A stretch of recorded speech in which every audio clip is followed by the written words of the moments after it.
मित्रहो नमस्कार. मी विजय.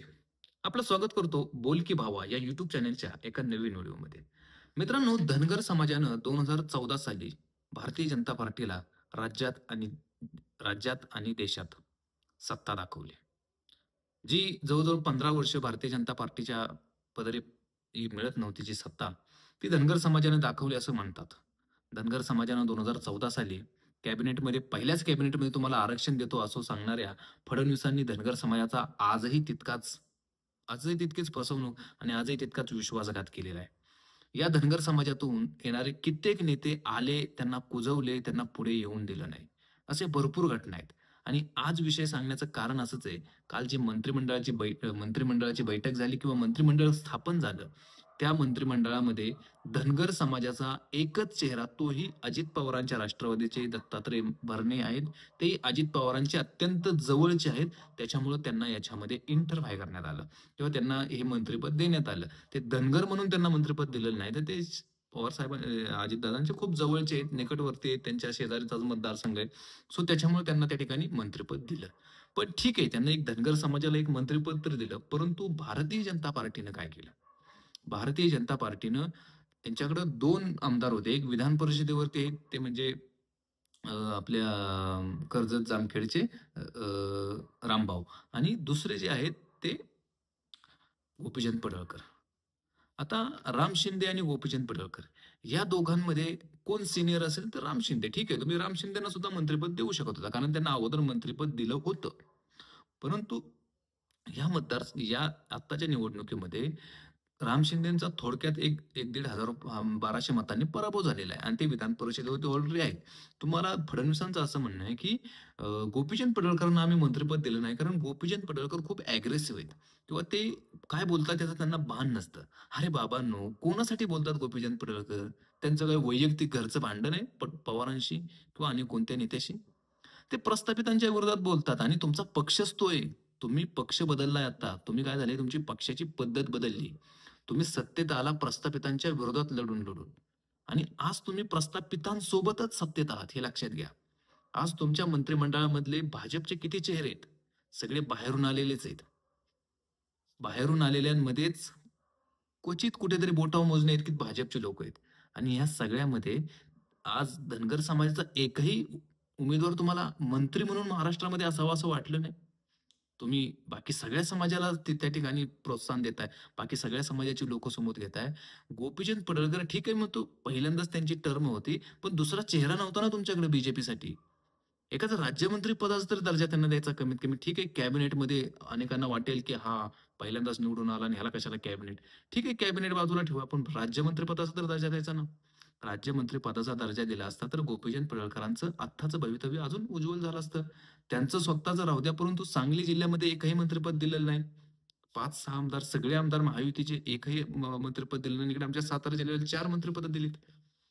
म्हणजे हा अन्याय कुठल्या पद्धतीने यांनी हे सगळं केलं माहीत नाही. परंतु धनगर समाज यांच्यावरती इतका पहिल्यापासून प्रेम करत होता. मोदींनी यायचं इथं बाळूमामाच्या नावानं चांगभलं म्हणायचं. नुसतं बाळूमामाच्या नावानं चांगभलं म्हटणं, खांद्यावरती घोंगडी घेतली किंवा ह्या सगळ्या गोष्टी केल्या. म्हणजे तुम्ही धनगरांसाठीच सगळं करताय असं नाही. एक तर धनगरांचा आरक्षणाचा प्रश्न आहे, तो कित्येक दिवस धूळ खात पडलेला आहे. त्याच्याकडे तुम्ही साधं डुंकून सुद्धा बघत नाही. त्याच्यानंतर पहिल्या कॅबिनेटमध्ये शपथ घेत म्हणजे पहिल्या कॅबिनेटमध्ये तुम्हाला आरक्षण देतो असं सांगणारे फडणवीस आज या वेळेस इतकं मोठं बहुमत घेऊन आलेत, पण साधा एक धनगराचा मंत्री त्यांना करावासा वाटला नाही. कोणाच्या ऐकण्यामुळे तुम्ही हे करताय? गोपीचंद पडळकरांनी पवारांवरती टीका केली. गोपीचंद पडळकरांनी पवारांवरती टीका केली, तर तो विषय सॉर्टेड करायचा तुम्ही. पण त्याचा मंत्रिपदाशी काय संबंध? पण गोपीचंद पडळकरांना मंत्रिपदावरून रोखण्यासाठी शरद पवार असतील, अजित पवार असतील, यांनी प्रेशर टाकलंय असंही म्हटलं जातंय. मग भारतीय जनता पार्टी पक्ष हा भाजप आहे का शरद पवारांचा आणि अजित पवारांचा सोबतीचा पक्ष आहे? नक्की आहे काय विषय? गोपीचंद पडळकरांचं ठीक आहे, मान्य करतो ते पहिल्यांदाच निवडून आले होते, अग्रेसिव्ह आहेत. अहो पण तुम्ही जर त्यांच्याकडे हे दिलं, पद दिलं, तर त्या पदाचा व्यवस्थित वापर केला असता ना. आणि जर त्या पदाला न्याय दिला नसता तर तुम्ही राजीनामा घ्यायचा अधिकार आहेच की तुम्हाला. पण हे सगळं कुठेतरी बाजूला टाकल्यात आणि धनगर समाजावरती जो काही अन्याय केला जातोय, तो खरंच खूप. एकतर धनगर समाजाचं कसं आहे, काँग्रेस राष्ट्रवादीला शिव्या घालायच्या आणि ही सगळी लोक परत आणि भाजपकडे जायचं आणि भाजपमध्ये गेल्यानंतर काँग्रेस राष्ट्रवादीच्या लोकांसोबत काम करायचं. हा कुठला न्याय?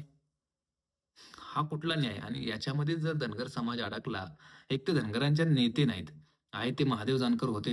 त्यांचे आता करिअर अस्तित्वच संपवलं, जमा केलं यांनी. बीजेपीवाल्यांनीच केले सगळे. त्यांचे 2-3 आमदार चांगले होते. त्यांनाही फोडलं, हे केलं. बरं ठीक आहे, तुम्ही त्यांना मंत्रिपद तरी द्या. तुम्ही एक तरी मंत्री धनगराचा करा बीजेपीमधून. बाकी राष्ट्रवादी, बाकी शिंदेचा शिवसेनेचा उमेदवारच नव्हता आमचा धनगराचा. म्हणजे आमचा धनगराचा म्हणजे मी धनगर समाजातून माझी भावना काहीतरी असेलच ना धनगर समाजाप्रती, त्याच्यामुळे मी बोलतोय. बाकी समाजाचे असं म्हणत नाही की एक धनगर ॲज अ धनगर म्हणून नव्हे, पण त्या समाजाचा विकास झाला पाहिजे. आज तुम्ही नरहरी झिरवळ यांना आदिवासी विकास मंत्रालयाचं खातं द्याचाल किंवा हे कराचाल. अहो, आदिवासी ते जर मंत्री झाले, तर धनगरांचा एसटी आरक्षणाचा विषयच संपला. ते पुढेच येऊन देणार नाहीत. मग बोलणार कोण धनगर समाजातून? धनगर समाजातून बोलण्यासाठी नुसतं बोलून फायदा नसतो. त्यासाठी त्याला हे सुद्धा लागतं. मंत्रिपद दिलं असतं तर त्याला ताकद आली असती. खूप काम केलं असतं त्यांनी. अहो, तुमचाच पक्ष वाढला असता ना भाजपचाच.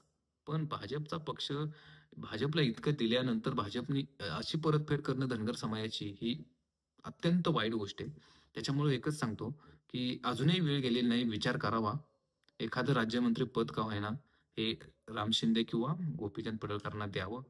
आणि जर तुम्हाला दोघांनाही मंत्रिपद द्यायचं नसेल, तर तुम्हाला धनगर समाजाच्या रोषाला सामोरं जावं लागेल. येत्या स्वराज्य त्या संस्थेच्या काही निवडणुका आहेत. त्यास त्यात मात्र धनगर तुम्हाला दाखवून देईल, की धनगरांची सुद्धा काय ताकद आहे. कारण धनगर समाज हा भोळा समाज जरी असला, तरी तो राजकारणामध्ये आता धुरंधर झालेला आहे. मित्रांनो, धनगर समाजाच्या प्रत्येकापर्यंत हा व्हिडिओ पोहोचवा आणि तुम्ही सुद्धा पहा आणि धनगर समाजावरती अन्याय झालाय का नाही हे कमेंट्स बॉक्समध्ये नक्की व्यक्त करा. धन्यवाद. जय हिंद, जय महाराष्ट्र.